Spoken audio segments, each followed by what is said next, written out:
Shalom, Kohalayim La, Allahayana with Yahweh, Bahashem Yahweh Shah, Bahashem Kakadash.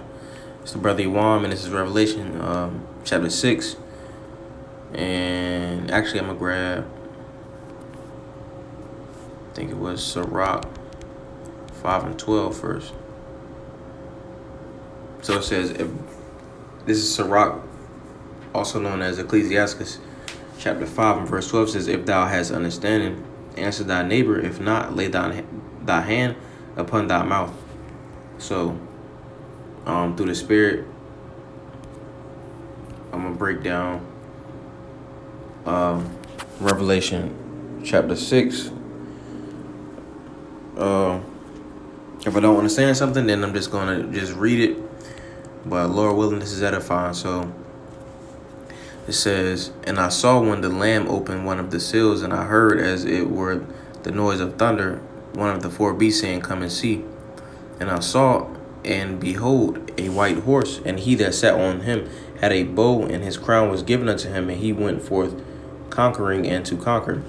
And when he had opened the second seal, I heard the second beast say, come and see.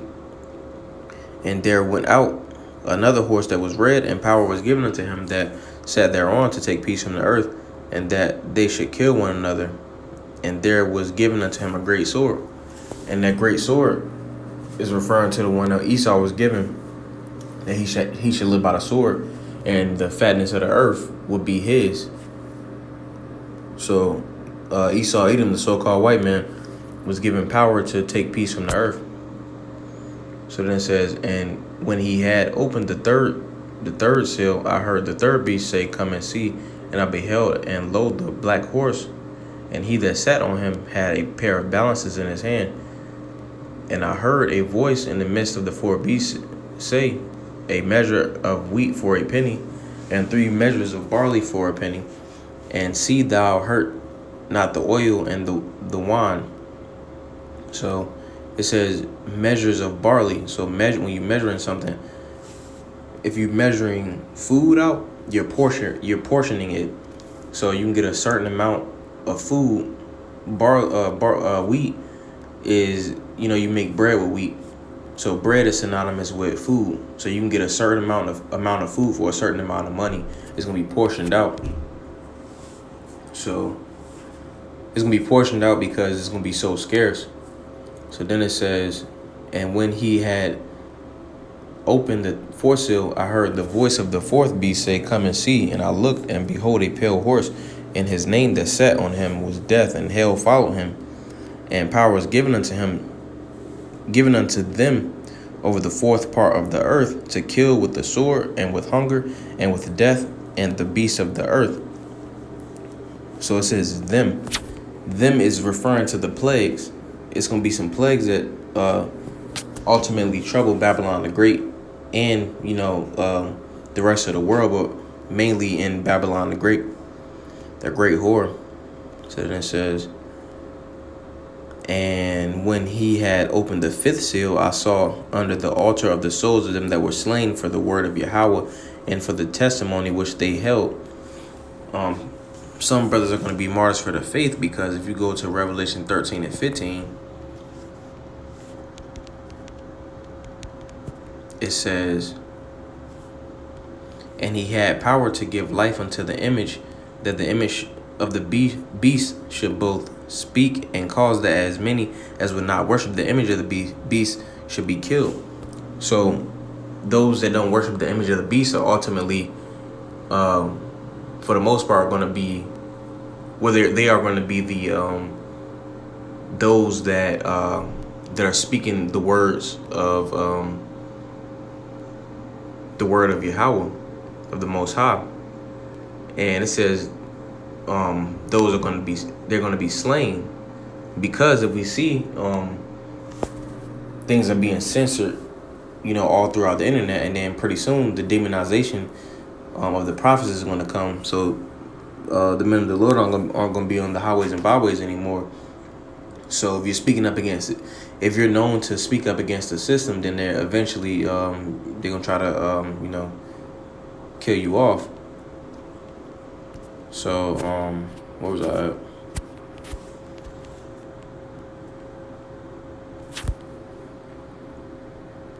And that's all going to be for a testimony, because it says, and for the testimony which they held. So we're instructed to strive for the truth until death, roughly paraphrasing. So then it says, and they cried with a loud voice, saying, How long, O Lord, holy and true, dost thou not judge and avenge our blood on them that dwell on the earth? Because everything has an appointed time.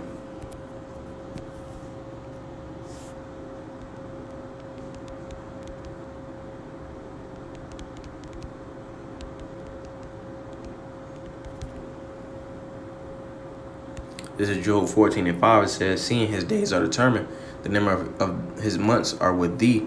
Thou hast appointed his bounds that he cannot pass. Every kingdom has bounds, and a certain time limit. So that's why it seems as if the wicked haven't been punished, but they're gonna go into hardcore slavery pursuant to Revelation 13:10. And it says, and they cried with a loud voice, saying, oh no, and white robes were given unto every one of them. And it was said unto them that they should rest yet for a little season, until their fellow servants also and their brethren that should be killed as they were should be fulfilled. So this is before, those that are slain, the martyrs, come down with the heavenly host, because they're going to be in the spirit world and then come back with the Messiah to destroy this place. So then it says, and I beheld, when he had opened the sixth seal, there was a great earthquake, and the sun became black as sackcloth of hair, and the moon became as blood, and the stars of heaven fell onto the earth, even as a fig tree casteth her untimely figs when she is shaken of a mighty wind. And them stars is referring to, let me grab second Esdras. It's 15 and 44. Oh no. Look at the whole chapter.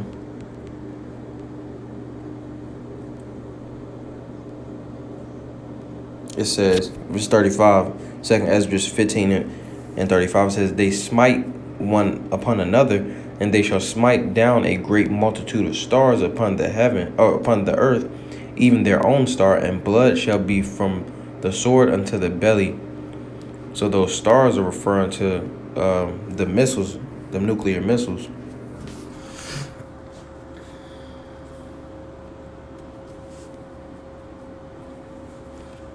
But let me see. It says, even as a fig tree casteth her untimely figs. So let's get the definition of untimely. Untimely is mistimed, inconvenient, inappropriate, inopportune, awkward, unfavorable. So it's going to hit Babylon the Great at a inconvenient time. It's going to be unexpected. So it's going to catch everybody off guard. So verse 14, it says, and the heaven departed as a scroll when it is rolled together, and every mountain and island were moved out of their places. And the kings of the earth, and the great men, and the rich men, and the chief captains, and the mighty men, and every bondman, and every free man hid themselves in the dens and the rocks of the mountains, and said to the mountains and the rocks, fall on us and hide us from the face of him that sitteth on the throne. Because when the Messiah comes back, oh no, that's not referring to the Messiah, it's talking about the Most High. But it says, the face of him that sitteth on the throne, and from the wrath of the Lamb. So they would rather have suicide or, be killed some other way than to get the wrath of the Lamb, who was the Messiah, Hamashiach Yahushua. And they're that scared because they know that they really fucked up, because it says kiss. This is Psalms 2:12. It says, kiss the Son lest he be angry, and ye perish from the way when his wrath is kindled. But a little. It says but a little. That means small. So if you get a little bit angry, it says blessed are they that put their trust in him. And Lord willing, we part of that number, those that are blessed, which is the elect. So it says, kiss the Son, and that's submitting. You know, his ways. He says kiss the Son, so you're gonna respect him, and you know he puts the Lord's, the Most High's law. You know that's his. If you go to John, somewhere in John, it talks about the meat that he came to eat was the work of his Father. So that's what he puts first, the law, because everything is for the Father. So, and I said that to say this, like, the Most High, he is against, or his word is righteous.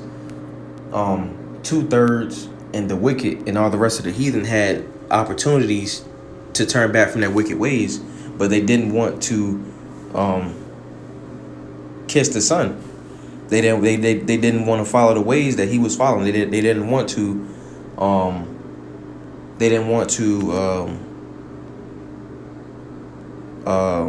follow, essentially follow righteousness. All right. And that's why they are saying right here, fall on us and hide us from the face of him that sitteth on the throne. But I mean, ultimately, the laws and stuff were given to Israel, Yasharallah. But if you go to Psalms 83, it talks about how they were confederate against us to break us up. So throughout our whole captivity, their goal was to just fuck Jacob, fuck us all up. And they didn't turn back from those ways. They didn't want to kiss the Son again. So, they're gonna deserve what they got coming to them. And that's why they're gonna say, fall on us, hide us from the face of him that sitteth on the throne, and from the wrath of the Lamb. And the reason why they saying that is because if we go to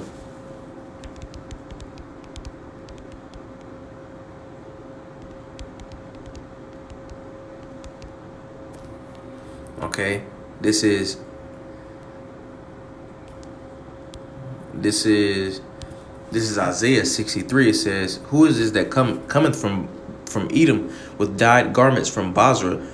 This that is glorious in his apparel, traveling in the greatness of his strength. I speak in righteousness, mighty to save. Wherefore art thou red in thine apparel, and thy garments like him that treadeth the wine fat, that treadeth in the wine fat. This is the Messiah talking right here. Hamashiach says, I have tread in the winepress alone, and of the people there was none with me.